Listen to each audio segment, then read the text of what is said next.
13 septembre 1944, à l'aube. Le commandant de chars allemands observe à travers sa coupole les collines ondulantes de Lorraine qui s'étendent devant lui. 42 Panthers de la 112e brigade Panzer s'alignent derrière sa position, leurs canons de 75 mm pointés vers l'ouest. Les moteurs Maybach grondent dans l'air frais du matin. Il sourit. Les Français battent en retraite depuis des jours.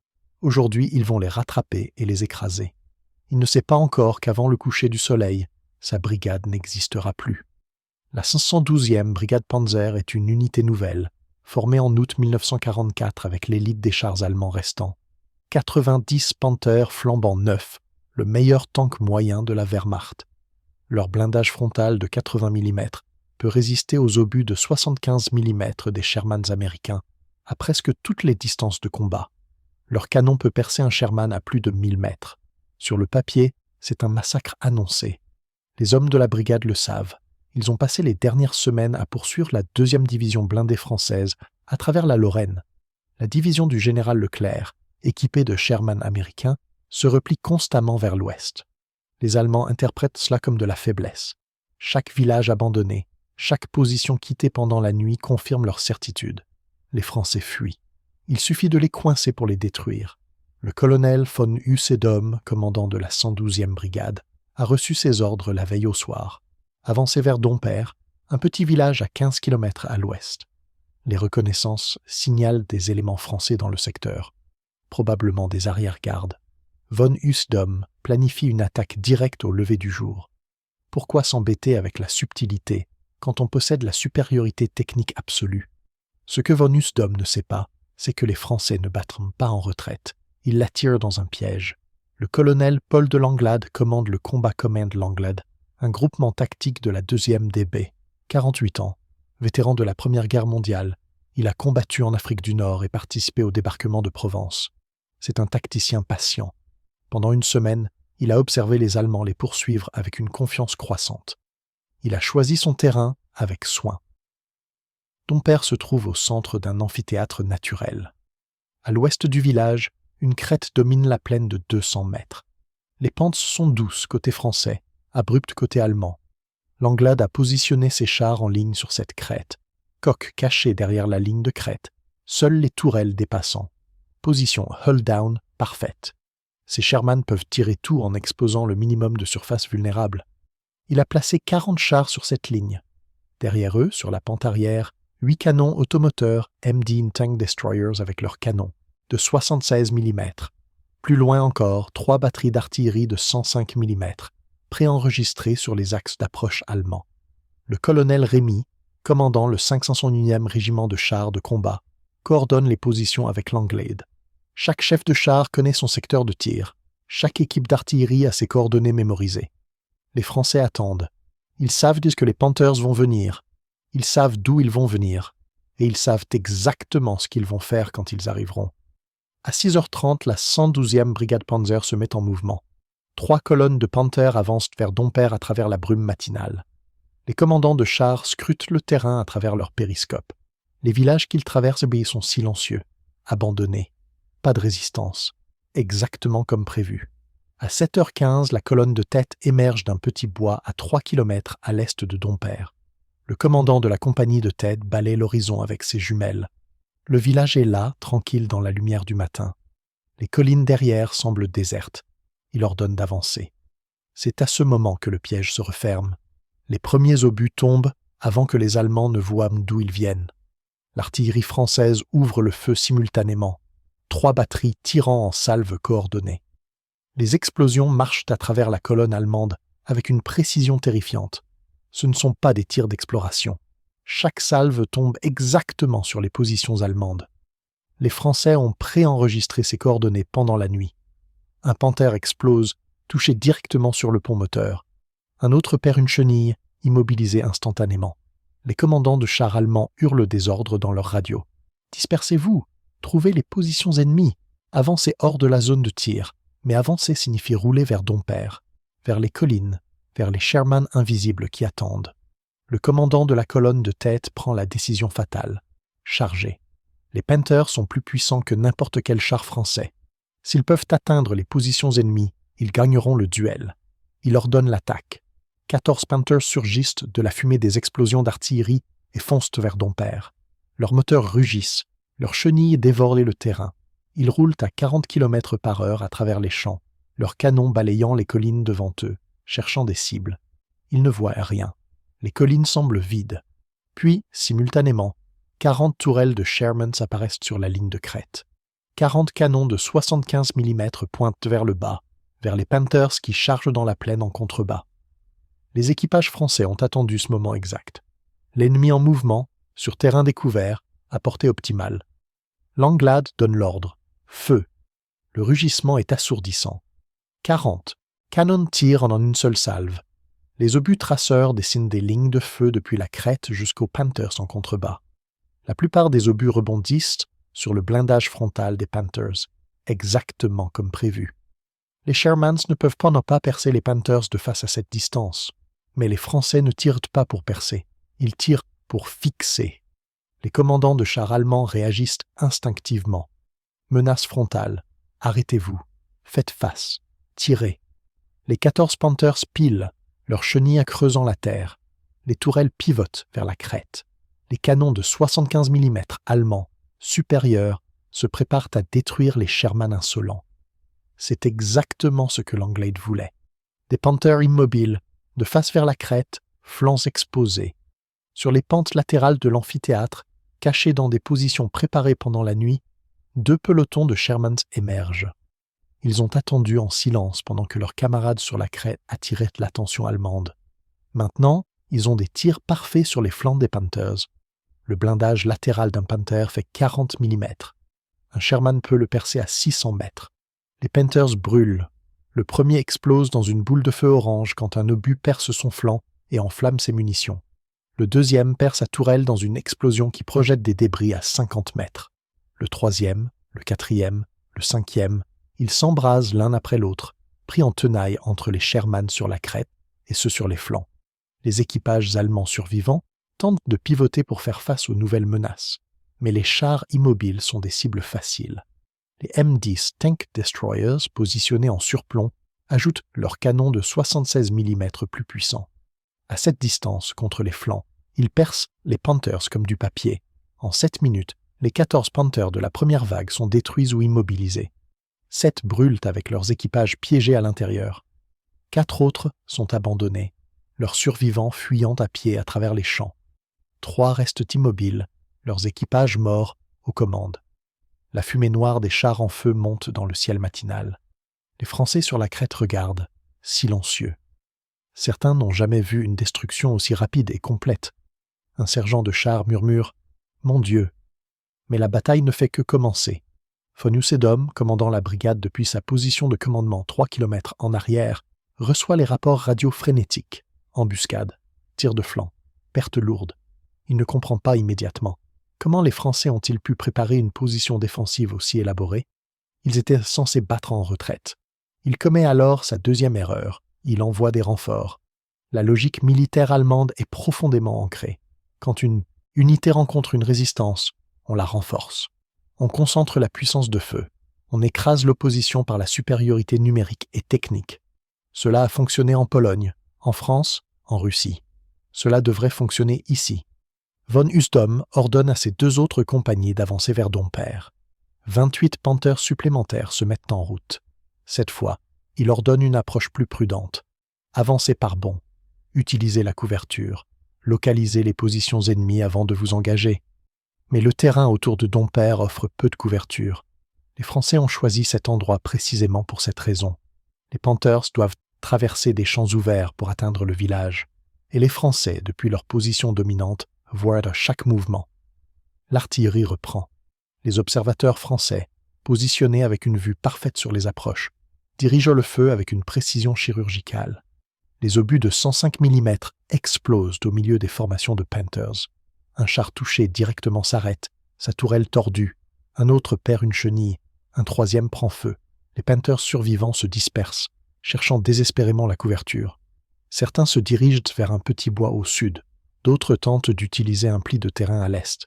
Mais chaque mouvement les rapproche de Dompierre, de l'amphithéâtre, du piège.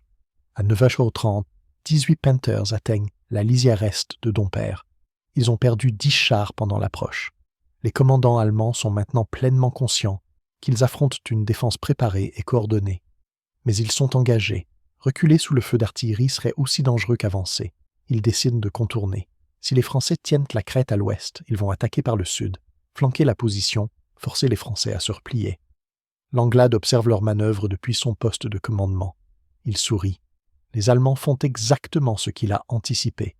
Il parle calmement dans sa radio, donnant des ordres à ses unités de réserve. Au sud de Dompierre, cachés dans un verger, 2 pelotons de Shermans attendent. Ils sont arrivés pendant la nuit, se sont positionnés en silence, ont camouflé leurs chars avec des branches et des filets. Ils n'ont pas tiré un seul coup de feu ce matin. Maintenant, 18 Panthers roulent directement vers eux. Le lieutenant commandant le peloton français regarde à travers son périscope. Les Panthers sont à 800 mètres, avançant en ligne. Il attend. 700 mètres, 600, 500. Il peut voir les numéros peints sur leur tourelle maintenant. 400 mètres. Feu à volonté. Les Panthers, concentrés sur la menace perçue à l'ouest, sont pris complètement par surprise.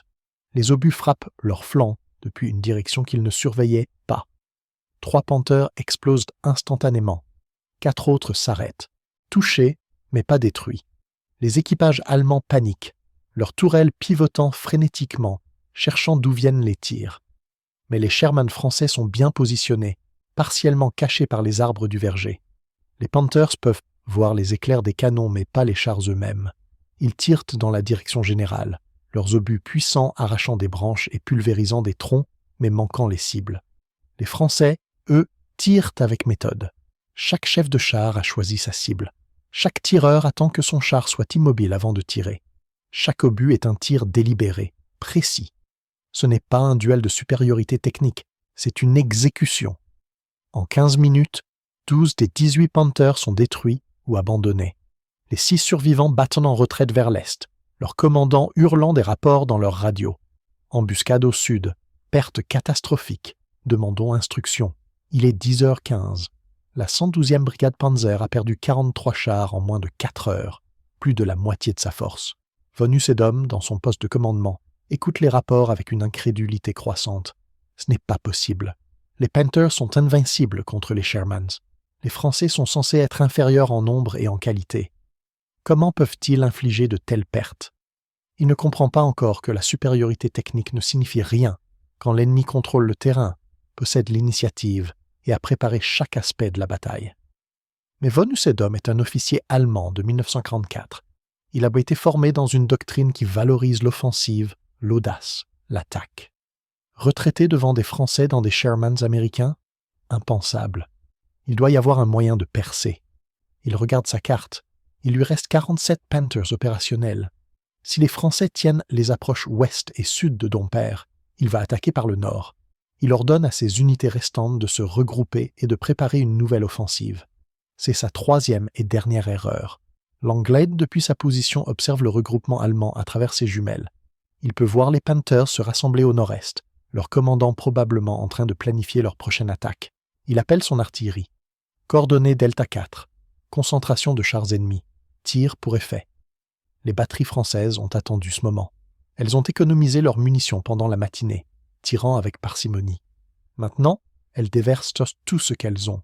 60 obus de 105 mm tombent sur la zone de regroupement allemand dans 2 minutes. Les Panthers, serrés les uns contre les autres pendant le briefing, sont des cibles parfaites. Les explosions déchirent l'air. Des éclats d'obus ricochent sur le blindage, tuant les fantassins à proximité. Un coup direct sur un Panther déclenche l'explosion de ses munitions, la déflagration endommageant 2 chars adjacents. Le chaos est total, mais les Panthers survivants se lancent quand même à l'attaque. 39 chars émergent de la fumée et foncent vers le nord de Dompierre. Leurs commandants sont désespérés maintenant. Ils doivent percer. Ils doivent atteindre les positions françaises. Ils doivent justifier les pertes terribles de la matinée par une victoire. Ils ne savent pas que Langlade a gardé sa meilleure unité en réserve pour ce moment précis.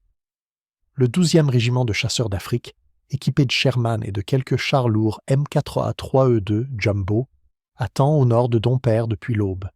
Ils n'ont pas participé au combat du matin. Ils sont frais, leurs munitions pleines, leurs équipages reposés. et ils occupent des positions préparées avec des champs de tir parfaits sur l'axe d'approche nord.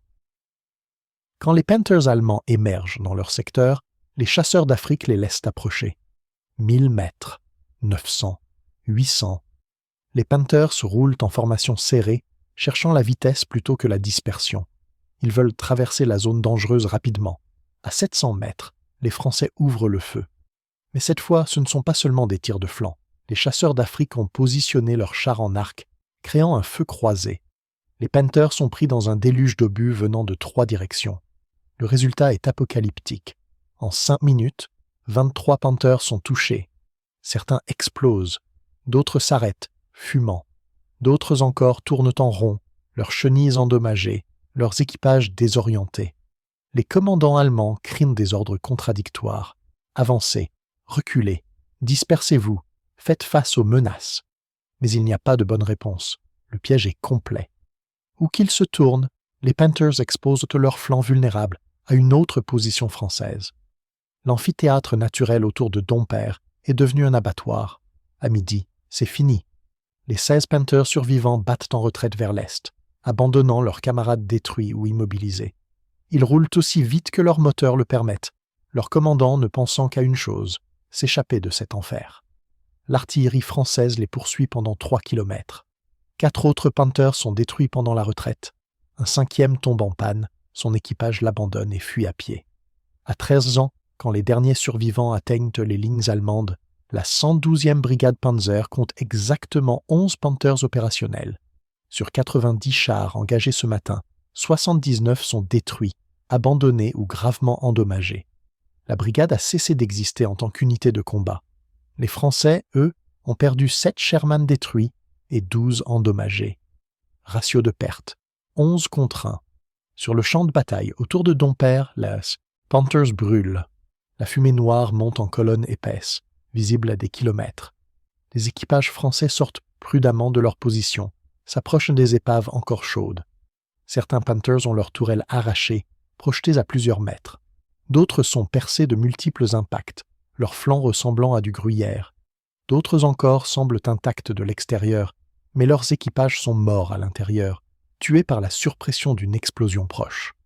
Un jeune soldat français, 19 ans, regarde un panthère renversé sur le flanc. La trappe du commandant est ouverte. Un bras pend à l'extérieur, carbonisé. Il détourne les yeux et vomit. Un sergent plus âgé pose une main sur son épaule. « C'est la guerre, petit. Eux ou nous ?» Le jeune soldat hoche la tête, s'essuie la bouche. Il pense à ce que l'instructeur leur disait pendant l'entraînement. Le Sherman n'est pas le meilleur char, mais avec les bonnes tactiques, il suffit. Aujourd'hui, il a vu ce que cela signifiait. Dans son poste de commandement, Langlade rédige son rapport pour Leclerc. Il écrit les chiffres méthodiquement. Chars ennemis détruits, 79 confirmés. Chars propres perdus, 7. Pertes humaines, 23 tués, 47 blessés. Munitions consommées, 3200 obus de 75 mm, 800 obus de 76 mm, 2400 obus d'artillerie de 105 mm. Il s'arrête, relit les chiffres. Ils semblent irréels. Une brigade Panzer entière, équipée des meilleurs chars allemands, anéantie en une journée. Il sait que certains à l'état-major ne le croiront pas. Il faudra des photos, des comptages indépendants, des témoignages. Mais il sait aussi que ce qu'ils ont accompli aujourd'hui va entrer dans l'histoire.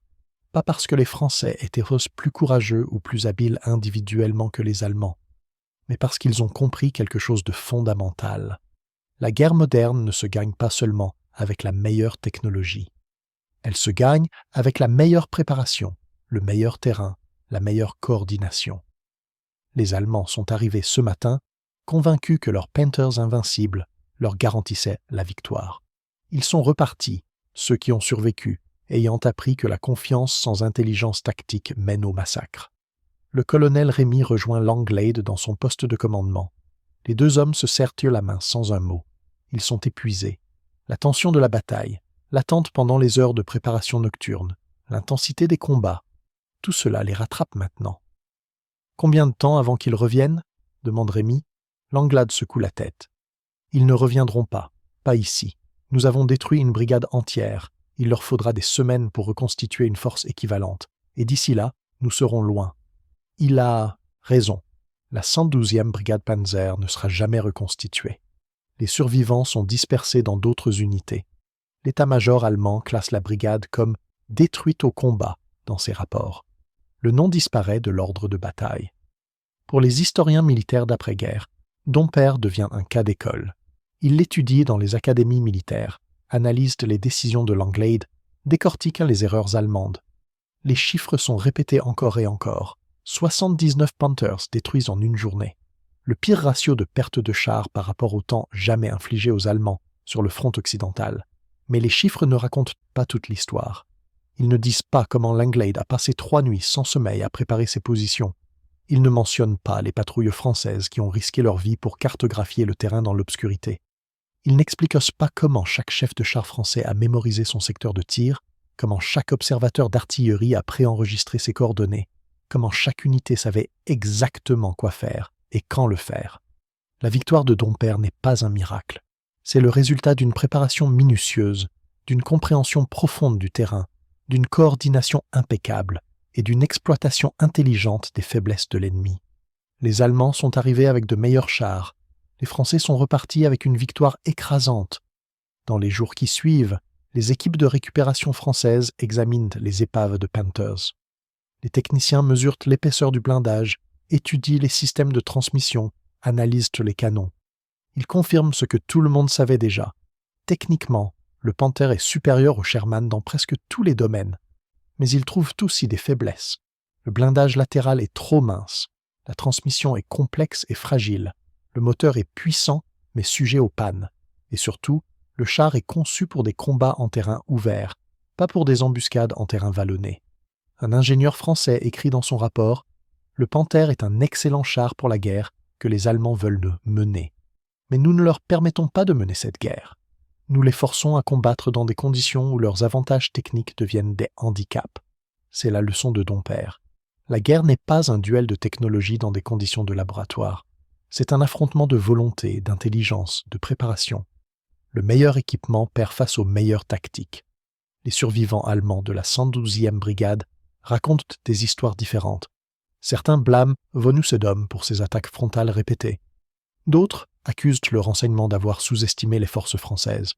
D'autres encore parlent de malchance, de terrain défavorable, de coordination française inhabituelle.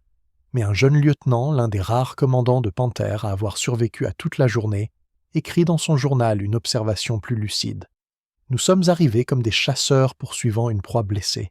Nous avons découvert que la proie était un prédateur qui nous avait attirés dans son territoire.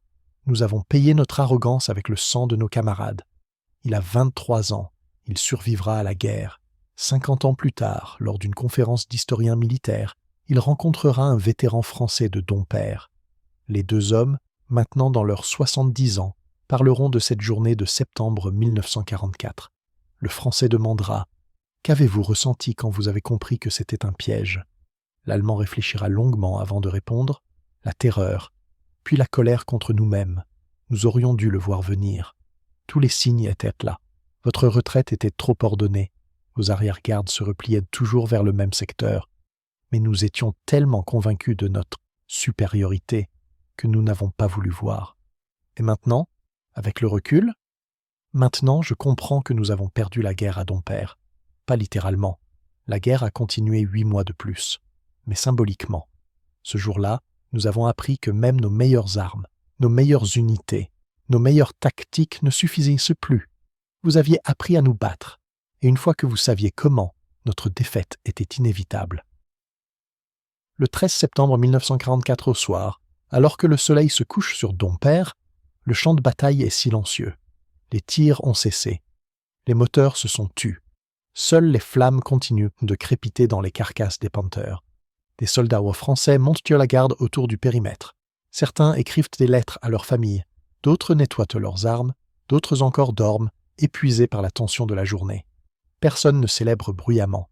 Ils ont gagné, mais ils ont vu de trop près ce que signifie la guerre pour triompher facilement. Dans un Sherman baptisé « Mort aux Boches », le chef de char, un sergent de 32 ans, regarde par sa trappe ouverte les étoiles qui apparaissent. Il pense à son frère, tué en 1940 pendant la débâcle. Il pense à 4 années d'occupation, d'humiliation, de résistance. Il pense à aujourd'hui, à ces Panthers allemands qui brûlent dans les champs. « C'est pour toi, petit frère, murmure-t-il, on les a eus. » La bataille de Dompère ne figure pas parmi les plus célèbres de la Seconde Guerre mondiale. Elle n'a pas l'ampleur de Koursk, le drame de Stalingrad, ou la portée symbolique du débarquement. Mais pour les soldats qui y ont participé, pour les tacticiens qui l'étudient, pour les historiens qui la documentent, elle représente quelque chose d'important. Elle prouve qu'une armée inférieure en équipement peut vaincre une armée supérieure en technologie si elle compense par l'intelligence, la préparation et l'utilisation astucieuse du terrain. Elle démontre que la confiance sans substance mène au désastre. Elle illustre que la guerre est un art, pas une science, et que l'art bien exécuté bat la science mal appliquée. 79 Panthers détruits en un jour, une brigade anéantie, une leçon gravée dans le sang et l'acier. La supériorité technique ne garantit rien. Seule la supériorité tactique compte, et ce jour-là, à Dompère, les Français ont été tactiquement parfaits.